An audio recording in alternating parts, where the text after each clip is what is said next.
Good morning, my dear student. How are you today? I hope you all fit and fine at home. Welcome back to science class. Yesterday we learned natural calamities, point, flood, coping with disasters, and first aid. Today we will learn cut and wounds, fractures and sprains, burns and nose bleeding. आज हम पढ़ने वाले हैं cut and wounds, उसके बाद हम पढ़ेंगे fractures and sprains, then burns, nose bleeding. Okay,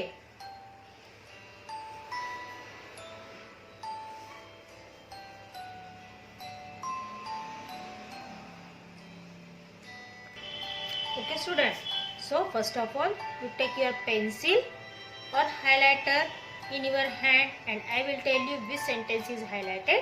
You highlight this sentence. Okay student, shall we start? Then start. First of all write down C.W, then DT date. Which date is today? Today is 1 April 2021.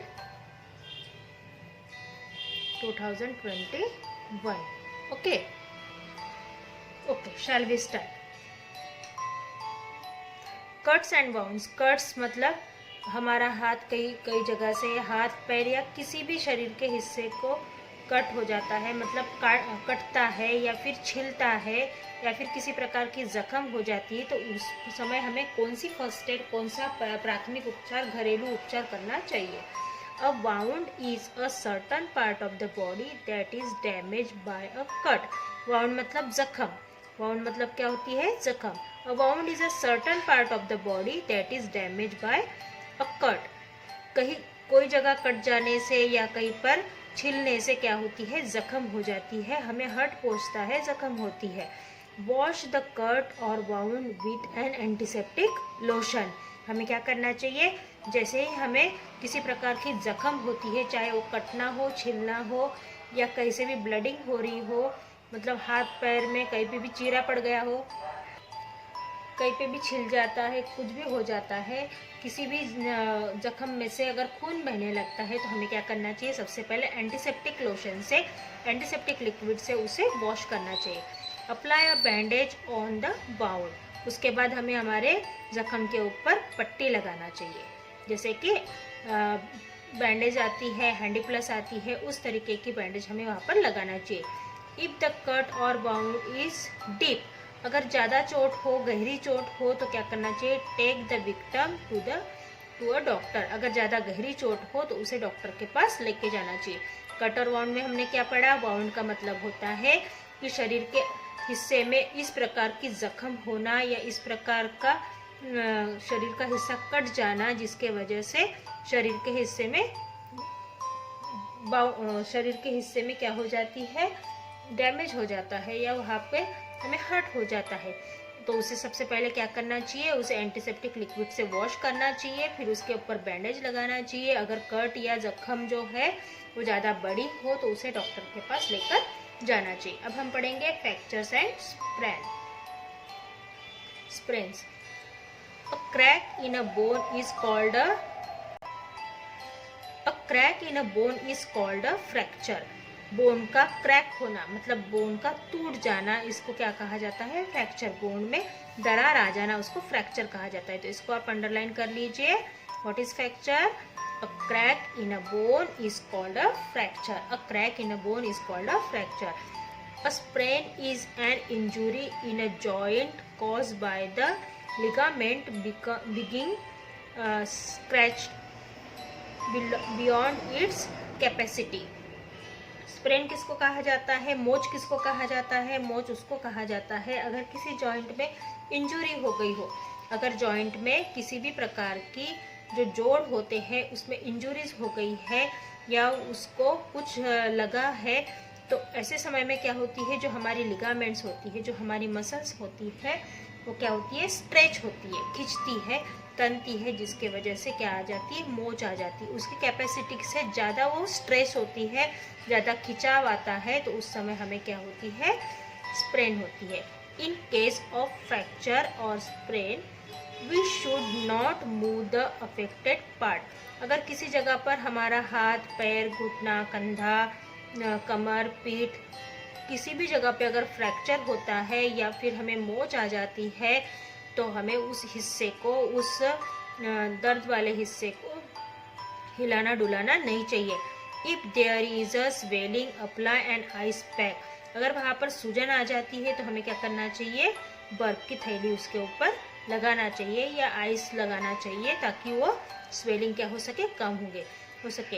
If there is a swelling apply an ice pack till the swelling disappear. जब तक सूजन उतर नहीं जाती तब तक हमें क्या करना है, बार बार लगातार नहीं, बार बार कुछ समय के अंतराल के बाद उसके ऊपर आइस पैक लगाना है। ओके, उसके ऊपर आइस पैक लगाना है। We can use a splint to support the fracture part। हम क्या कर सकते हैं, फ्रैक्चर पार्ट को सपोर्ट करने के लिए एक पट्टी बांध सकते हैं या फिर एक स्केल होती है वो फ्रैक्चर पार्ट के नीचे हम अप्लाई कर सकते हैं ताकि उसको सपोर्ट मिल सके। Okay, we should apply a plain relieving ointment on the sprain area and then take the person to an orthopaedic surgeon for treatment. अगर समझो पेन हो रहा है, हमें जहाँ पर हमें मोच आई है या हमें जहाँ पर चोट पहुँची है वहाँ पर अगर हमें क्या हो रही है, दर्द हो रहा है, वहाँ पर हम उस एरिया में दर्द हो रहा है तो हमें क्या लगाना चाहिए, ऑइंटमेंट लगाना चाहिए। ऐसा क्रीम, ऐसा मलम जो हमें वहाँ पर अंदर तक, मसल्स के अंदर तक जाकर हमें क्या दे सके, राहत दे सके। ऐसा कोई ऑइंटमेंट लगाना चाहिए जिससे हमारे हाथ पैर की या कमर की सूज उतर जाए और वहाँ पर दर्द ना हो। या तो फिर क्या करना चाहिए, उस पर्सन को ऑर्थोपेडिक मतलब हड्डियों के डॉक्टर के पास उसे लेकर जाना चाहिए ट्रीटमेंट के लिए। तो हमने ये फ्रैक्चर और स्पेन में पढ़ा। अब पढ़ेंगे हम बर्न्स, जलना। बर्न्स मतलब जलना। Burns in case of major burn apply cold water to the affected area. अगर किसी भी प्रकार से हमारा हाथ, पैर या शरीर का कोई भी हिस्सा जल जाता है, बड़ी मात्रा में जलता है या ज़्यादा जलता है, तो उस समय उसके ऊपर ठंडा पानी डालना चाहिए। Do this for a least 5 to 10 minutes और until the pain is relieve. ऐसा हमें 5 से 10 मिनट तक करना चाहिए, लगातार उसके ऊपर ठंडा पानी डालना चाहिए या तो फिर हमारा पेन कम होते तक उसके ऊपर पानी डालना चाहिए। डू नॉट अप्लाई आइस और cold water for a long time. लंबे समय तक क्या नहीं करना चाहिए, लंबे समय तक हमें बर्फ नहीं घिसना चाहिए या ठंडा पानी ज़्यादा समय तक नहीं डालना चाहिए। Keep the affected area uncovered. हमें जो एरिया में जला है या हमें जहाँ पर भी जख्म हुई है, जहाँ जो हिस्सा शरीर का जला हुआ है, उसे ढककर नहीं रखना चाहिए, उसे हवा लगने देनी चाहिए। Apply N antiseptic ointment on the burn. जले हुए जगह पे क्या लगना चाहिए, एंटीसेप्टिक मलम लगाना चाहिए ताकि वो उसकी जलन कम हो सके, जैसे कि बर्नॉल वगैरह होता है वो। Apply a dry dressing if necessary. अगर ज़रूरत है तो हमें सूखी पट्टी उसके ऊपर बांधनी चाहिए, जालीदार पट्टी बांधनी चाहिए ताकि उसे हवा भी लग सके। डू नॉट यूज़ ऑइंटमेंट और क्रीम। उसके ऊपर किसी भी प्रकार की ऑइंटमेंट या क्रीम ना लगाए। Blisters are found when the burn is severe. अगर उसके ऊपर फोड़ा उठता है या उसके ऊपर फफोला आता है तो समझ जाना चाहिए कि वो ज़्यादा जला हुआ है। We should not pick the blister. हमें कभी भी ब्लस्टर को, कभी भी फोड़े को या फफोले को चुभोना नहीं चाहिए, किसी चीज़ से चुभोकर उसे फोड़ना नहीं चाहिए। We should apply a piece of cloth dipped in baking soda solution over the burn.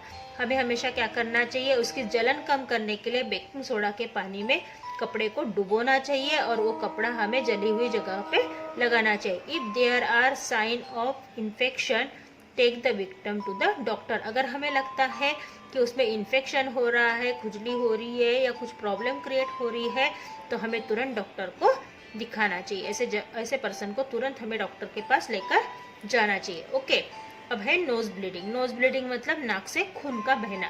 Put the victim on his और हर side.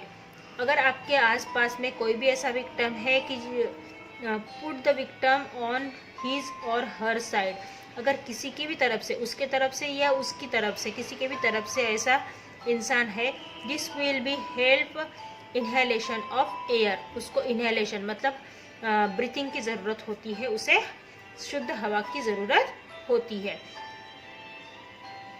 Bend the victim head slightly backward, उस इंसान का सर पीछे की तरफ मोड़ने लगाइए, क्योंकि खून का बहाव कैसे होता है, अप से डाउनवर्ड, ऊपर से नीचे की तरफ होता है। इसके वजह से नाक से खून लगातार बहता है, इसीलिए क्या करना चाहिए, उसके सर को बेंड करना चाहिए, उसके सर को पीछे की तरफ में मोड़ना चाहिए। मोड़ना मतलब तोड़ना नहीं है, मोड़ना है, ओके, उसे मोड़ना है, तोड़ना नहीं है। If bleeding does not stop, अगर ब्लीडिंग रुकती नहीं है, do the same for 10 minutes, तो फिर हमें वैसे ही 10 मिनट तक करना है। विक्टिम का जो सर है, पेशेंट का जो सर है, पीछे की तरफ मोड़ना है ताकि खून रुक सके। At the same time apply ice on the area around the nose, और नोज के आसपास में हमें आइस लगाना चाहिए। आइस से क्या होगा, खून ठंडा हो जाएगा और उसका बहाव कम हो जाएगा, ओके। नोज ब्लीडिंग क्या होती है, नोज ब्लीडिंग का मतलब है ऐसा इंसान जो इसकी या उसकी तरफ से हो, उसे सांस, शुद्ध हवा की ज़रूरत होती है। और नोज ब्लीडिंग जब होती है तो किसी भी पेशेंट का सर पीछे की तरफ मोड़ना है ताकि ब्लीडिंग का जो रास्ता है वो उसमें रुकावट पैदा हो जाए। उसके बाद में हम क्या करना चाहिए, नोज़ को 2 मिनट तक पिंच करना चाहिए। नोज़ को 2 मिनट्स तक पिंच करना चाहिए, मतलब हमारे नाक को 2 मिनट तक चिमटी में पकड़ के रखना चाहिए। Ask the victim to breathe through the mouth, और विक्टिम को कहना है कि मुंह से सांस लो। अगर ब्लीडिंग नहीं रुकती है तो 10 मिनट्स तक हमें फिर से ऐसे ही करना है कि विक्टिम का सर पीछे मोड़ना है, 2 मिनट के लिए नाक को चिमटी में पकड़ना है और उसे मुंह से सांस लेने बोलना है। और ऐसे ही समय में हमें नाक के पास के एरिया में क्या लगाना है, आइस लगाना है, ओके स्टूडेंट। तो ये हमारा हो गया है लेसन कंप्लीट। अब हम क्या करेंगे, मैं आपको इसकी पीडीएफ आपको कल सेंड करूंगी, ओके, मतलब इसी वीडियो के साथ मैं आपको इसकी पीडीएफ भी सेंड करूंगी। देन ये लेसन क्या हो जाएगा, हमारा कंप्लीट हो जाएगा student, okay student. See you soon, bye bye, have a nice day.